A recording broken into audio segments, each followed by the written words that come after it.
Hi everyone, today we continue with our series of videos on understanding the different sampling methods. In my previous video I talked about snowball sampling, and in today's video I'm going to talk about convenience sampling.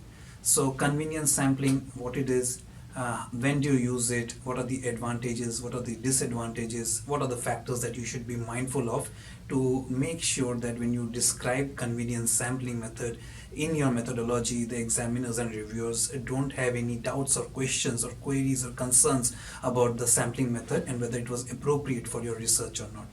So what is convenience sampling? Convenience sampling is used by researchers to get access to the participants because they are easy to get access to, or they are the most convenient to get access to, as the name suggests itself. And that's because the researchers probably cannot get access to or are unable to get access to participants outside this convenience sampling.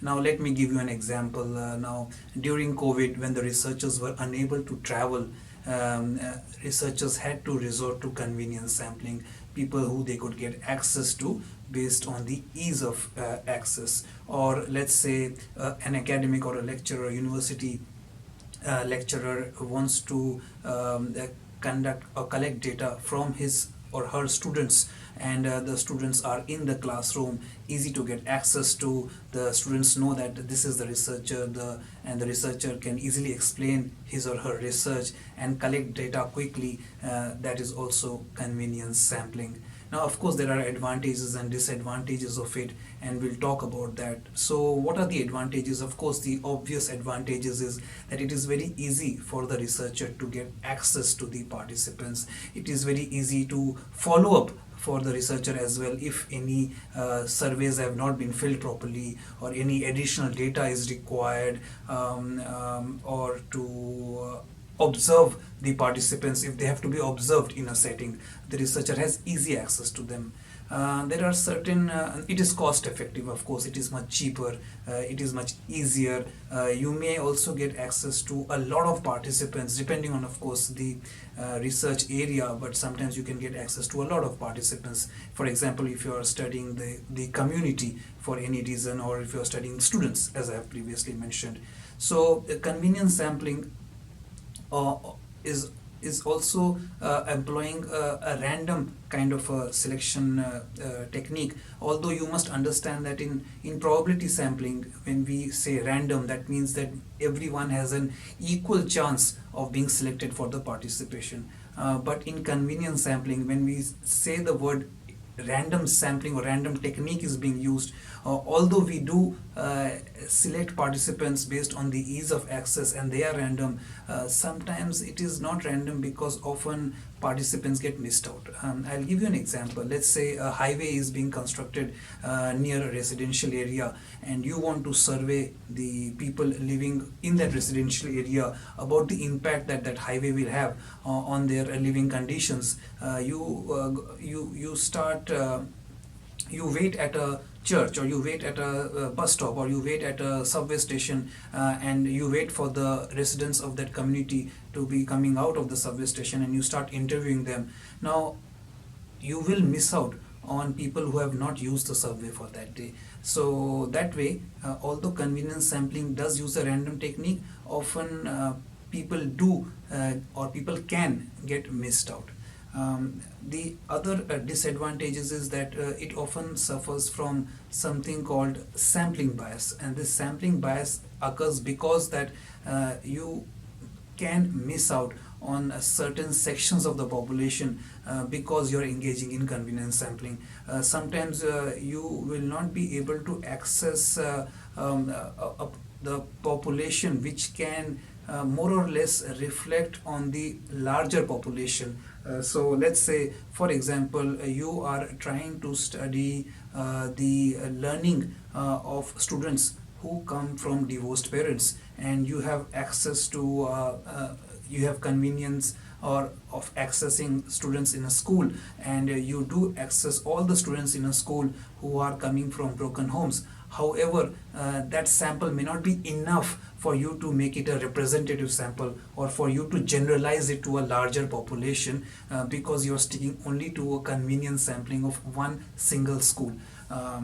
So that is called the sampling bias. It can also suffer from observer bias. We call it observer bias is because when you're engaging in convenience sampling, let's say you are sitting at a railway station or a subway station or even a church or a school, and you are trying to access participants who are coming out from a station or a church.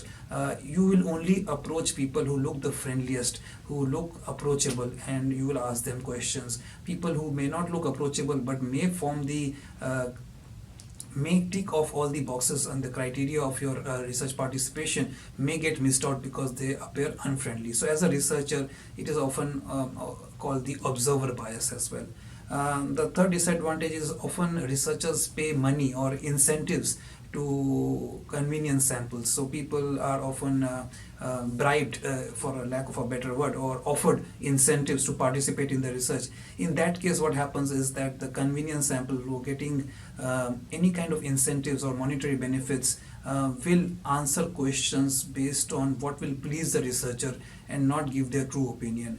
I know of an academic who was researching in a university, and he approached his students directly to get opinion on how his learning and assessment methods introduced in the classroom, what was the perception of that, and how was it received by the students.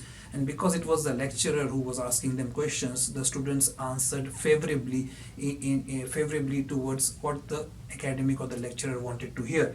And this was only because of the fear that their relationship might get affected if they show any kind of displeasure towards the new learning and assessment methods.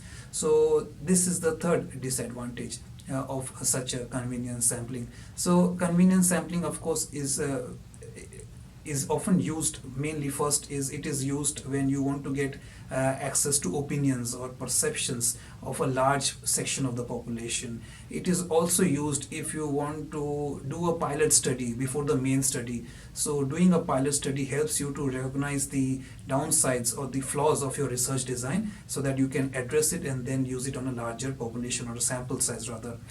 It is also used, convenience sampling can also be used to generate a hypothesis. So maybe you have the research problem cleared out, but you are not very sure about the hypothesis. So you conduct an initial study, it can be called the pilot study, but that study is used to generate a hypothesis. So you conduct a study on a small sample size, generate a hypothesis, and then prove the hypothesis or disprove it over a larger population or a larger sample size. So these are the circumstances during which you use convenience sampling. Now, although any sampling method can have its bias, if you are using convenience sampling, make sure that you are aware of the biases like sampling bias or observer bias or using incentives to and you address it in your methodology section, because as an examiner or a reviewer of your thesis or your research, the examiner would like to know how did you go about addressing the biases by using the sampling method that you did. So any sampling method that you use, make sure you are aware of the biases that can result and that is addressed. So every bias can be addressed. So for example, I can show you that if you are a lecturer who wants to collect data from your students, the way you address the bias is that you explain in the methodology section that you were not involved in any way. You probably used another academic who doesn't have a direct relationship with the students, or you used a student to collect the data, or you used a neutral party to collect the data as well, or you used a third party, you employed someone to collect the data. So that way you address the bias. Convenience sampling can be employed by approaching the participants directly. That is a good idea if you do not have a direct relationship with the participants. You can use online forms or online community forums. These days you have organizations or you have online platforms that you can pay money and they will organize it. For example, if you are collecting data on depression amongst teenagers, then you can pay this online platform and they will find out and they will reach out to the correct participants or research participants who can contribute to your research study. So there are these different ways of engaging in convenience sampling, and the idea is of course to get access to as many participants as you can, but making sure that there is no observer bias, there is no sampling bias, that and the sample size is indicative or is representative of the larger population. So you should have that margin of error as well clearly defined in your data analysis. So this is all about convenience sampling. I hope you understood it and I hope it was useful to you. Make sure that if there is anything you want to add or you do not agree with or you support, please write it in the comment section. Please like, share and subscribe. The whole idea behind making these videos is we can learn from one another. Thank you for watching and I'll see you soon with my next video.